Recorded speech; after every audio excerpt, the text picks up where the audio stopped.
Un 2 1 2. Ici Devon. Bienvenue, dans ce voyage à destination de Briançon. Hem, c'est peut-être une série de podcasts ou de petits formats longs que je vais faire un peu plus souvent parce qu'une semaine sur 2, je passe du temps dans ce train. Je parlerai de tout, je parlerai de mes avis, mes impressions. Le problème de ce train, ça va être le bruit des wagons. C'est un TER. Et là, on est à la gare de Mont-Dauphin-Guillestre. Hem, par où commencer? Il y a beaucoup de personnes qui me demandent, si je suis intermittent et je leur dis: «Non». Pourtant j'ai bossé, j'ai eu de quoi cumuler les heures, cumuler de quoi, faire un dossier, mais j'ai jamais entrepris les démarches, parce que j'ai eu la chance de pouvoir toujours bosser ou jobber, et que ça m'apporte sûrement, le même, salaire que quelqu'un qui est intermittent et encore ça dépend des intermittences. Donc c'est un sujet sur lequel je suis pas très branché parce que moi je gagne ma vie,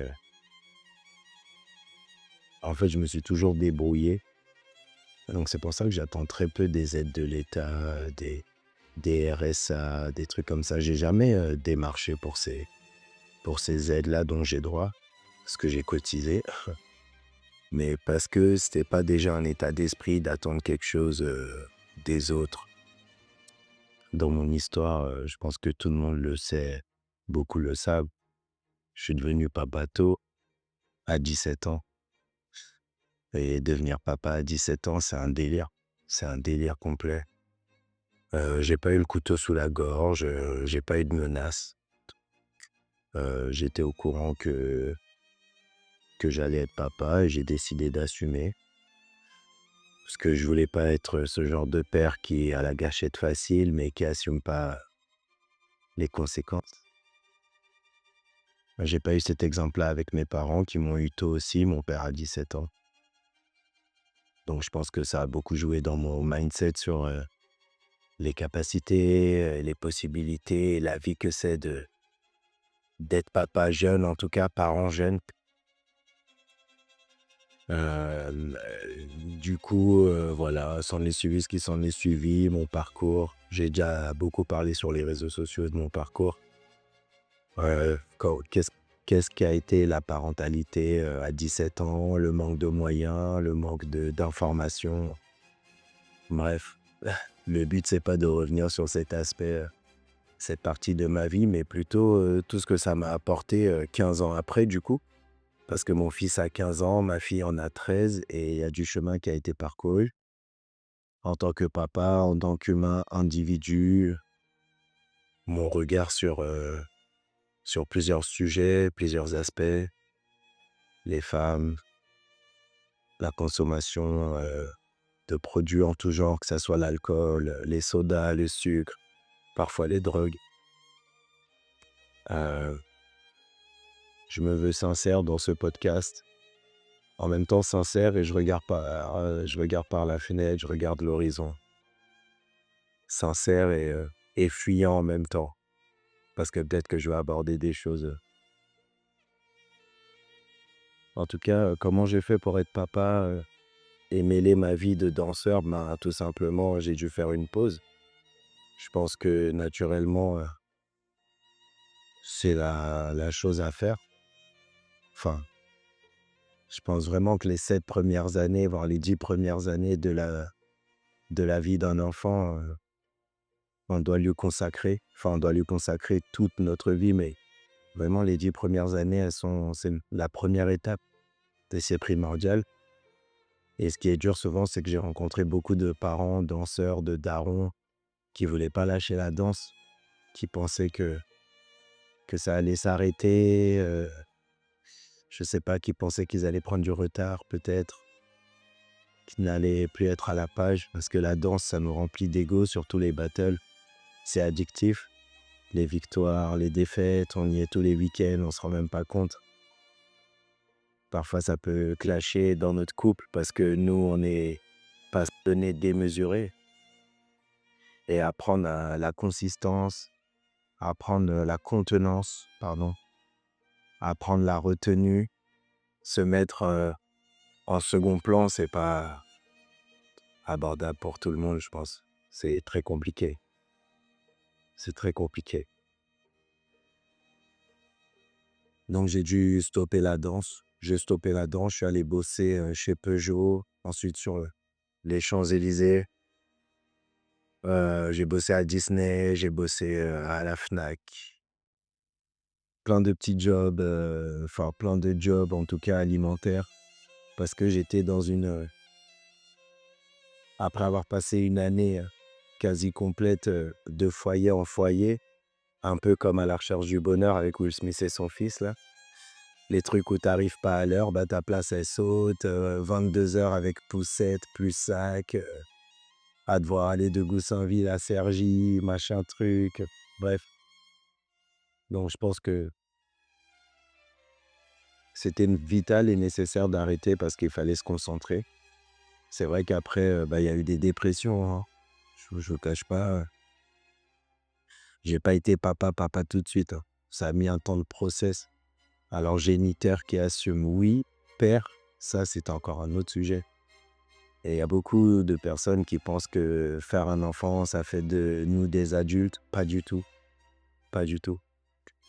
J'estime être moins expérimenté que mes parents, mais plus mature par contre.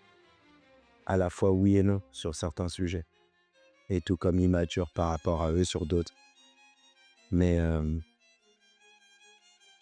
mais ouais, c'est à la fois très compliqué de mettre son ego de côté, de voir que ça avance pour les autres qui ont pas d'enfants et de voir que le temps passe. Donc il y a la peur qui vient, l'anxiété, un peu de dépression. On s'accroche quand même à nos rêves, mais le rythme est plus le même. Il faut garder le petit pour ceux qui assument, ceux qui sont présents. Assumer, c'est pas qu'envoyer des sous, c'est être présent, parce qu'envoyer des sous, ça c'est facile, mais être présent, on pense souvent que combler les enfants de sous, ça fait tout, genre ça sauve, mais ça crée un vide énorme parce que à se tuer pour les sous, même si c'est le système dans lequel on vit nous pousse à ça. Se sacrifier pour des sous, vraiment, ça crée des séquelles, je pense, chez les enfants qui nous remettent dans la gueule à 16, 17, 18 ans. Ensuite, ben, les 10 années sont passées, plus ou moins, j'ai essayé de continuer la danse. Après, il y a eu plein de changements dans ma vie. J'ai déménagé, je suis allé vivre à Marseille, où j'ai passé les meilleures années de ma vie. Vraiment, ça m'a permis de me ressourcer, de faire le tri dans mes proches, mes contacts, me rendre compte qu'en fait, j'avais pas besoin de autant de monde que ce que le rythme parisien peut nous faire croire. Je me suis rendu compte que 5, 6 personnes m'étaient suffisantes et plein de connaissances appréciables autour que j'apprécie, qui me tiennent à cœur. Étant une personne très sociale, je me retrouve très vite avec 100 personnes qui me tiennent à cœur, mais c'est vraiment des personnes que je connais depuis longtemps. Je suis jamais trop fermé aux gens. Je suis très ouvert. J'aime bien parler avec les gens. J'adore les gens. J'adore les humains. En fait, j'adore l'humain. Je Prochain arrêt, next station, prossima fermata, l'Argentière les Écrins. j'aime pas blâmer l'être humain. Je vais pas non plus essayer d'aller enquêter sur tout le background d'un psychopathe ou des terroristes. Mais j'aime l'être humain, j'aime croire que en dialoguant, en discutant, en partageant, en échangeant, il y a moyen de se mettre d'accord. Peut-être pas avoir les mêmes points de vue, mais avoir ne serait-ce que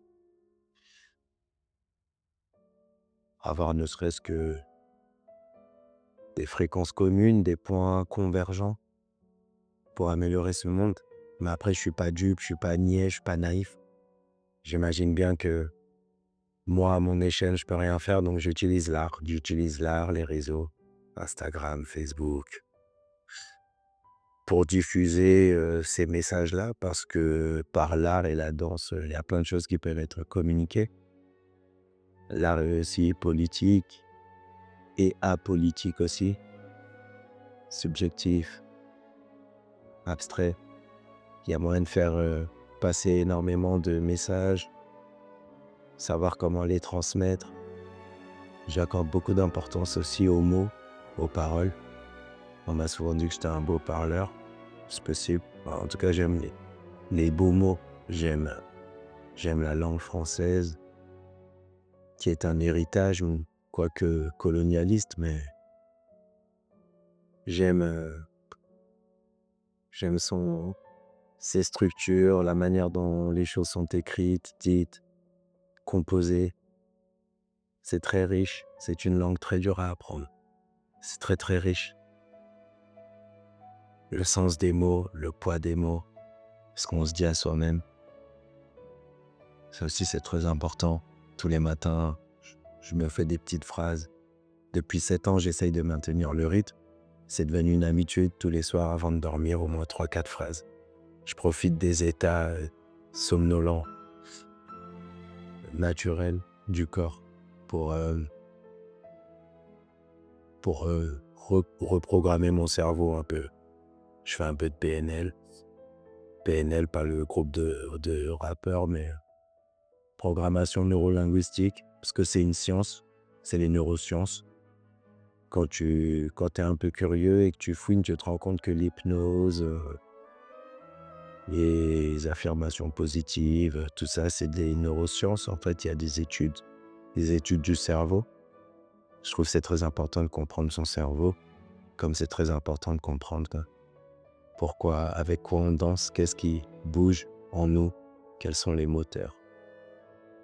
Quels sont les moteurs qui nous font bouger. Les danseurs accordent beaucoup d'importance à l'esthétique, je trouve, l'extérieur. Mais mentalement, ils pensent d'eux qu'ils sont des quiches du lundi au vendredi et se donnent des coronesses où se font pousser des ailes le samedi et le dimanche. Mais t'as 5 jours où tu penses de toi que t'es une quiche. C'est pas le samedi et le dimanche que tu vas prouver. Donc je pense que ça se cultive. C'est comme un champ, c'est comme un agriculteur. S'il ne se lève pas pour cultiver son champ, ça va être une mauvaise herbe et tout ce qui s'ensuit. S'il ne se lève pas tous les matins à 6 heures pour faire ses tâches, il va perdre ses récoltes. Et je pense que c'est ça, c'est entretenir tous les matins, tous les jours, son mental. Il y a plein de procédés, le sport, la méditation. J'essaye de ne pas sombrer dans le chamanisme, gourou, secto. J'essaie de rester très pragmatique, mais je peux pas nier que je suis très ouvert au monde invisible. Et encore une fois, quand tu fouines un peu, tu analyses, que tu regroupes un tas d'informations, tu te rends compte que le monde atomique, subatomique, quantique aussi est là. C'est du même ordre que l'arbre qui nous fait respirer de l'oxygène et on le voit pas, cet oxygène, juste c'est un fait. La physique quantique aussi, c'est hyper intéressant. J'ai pas un doctorat en physique quantique, mais ça se comprend facilement. Moi, je pense que dès qu'on est curieux et qu'on lit, qu'on bouquine, c'est souvent les mêmes mots qui reviennent selon le domaine et c'est plus facile de comprendre et de percevoir les choses, mais il faut avoir envie d'aller au-devant de cette recherche d'informations. Donc voilà. La danse, je vous avais dit que ça allait partir un peu dans tous les sens. J'essaierai de condenser. La danse est un outil très puissant pour harmoniser ses énergies, fréquencer ses chakras. J'espère vraiment que le son du micro est bon parce que les choses que je dis, elles sont vraiment importantes. Pour moi, ne jamais essayer de convaincre les autres que l'on a raison parce qu'on est une personne sur 7 milliards. On dit souvent que que je suis trop dans ma tête, que je fabule ou que je suis dans l'utopie, que je suis un utopiste. Je dirais oui, je suis un utopiste pragmatique. Ça veut dire que je sais bien que c'est pas demain que les choses vont changer et bouger, mais je crois qu'à mon échelle, 10 personnes, 20 personnes, 3 personnes, c'est toujours ça. Échanger, ça m'arrive d'échanger aussi avec des fachos. Parce que là où je travaille, à Bréançon, il y a plein de maladresses. C'est pas un racisme prononcé, bien ils aient voté, ça veut tout et rien dire. Mais c'est l'extrême droite qui a remporté les dernières élections législatives. Et ce maire-là, je l'ai rencontré et j'ai pas du tout. On a réussi à parler. Donc, bien sûr, je pense qu'autour d'intérêts communs, le dialogue est plus facile, mais il aurait pu être totalement fermé, moi aussi. Et au final, on ne pourra pas changer les masses, mais changer une personne, une par une, c'est déjà énorme. Et moi, ce que j'aime, c'est m'instruire pour pouvoir justement aller au-delà, aller à l'avant de ces préjugés, de ces clichés qui peuvent nous être accordés. Euh, Là, je passe sous beaucoup de tunnels parce qu'on passe dans la montagne. Euh, mais c'est ça qui est top, c'est de pouvoir échanger avec ces personnes qui sont dans un racisme, on va dire, culturel inconscient. C'est des débats qu'il y a eu autour de la table, c'est beaucoup ce que les parents disent parce que les parents, c'est le premier spectre psychologique. Le spectre familial est vraiment, psychologiquement, c'est très fort. Parce que la famille, c'est à la fois un soutien et à la fois mm, un- une entrave, une contrainte énorme. Il y a beaucoup de choses qui se logent via la famille. Des schémas de pensée depuis tout petit face auxquels on ne peut pas lutter. Parce qu'il incombe à l'adulte de prendre soin des mots qu'il emploie à l'enfant quand on est enfant. Donc, la seule clé, c'est de s'instruire s'instruire pour pouvoir répondre, pour pouvoir emmener sur d'autres pistes. Voilà, pour pouvoir emmener sur d'autres pistes de réflexion, d'autres pistes de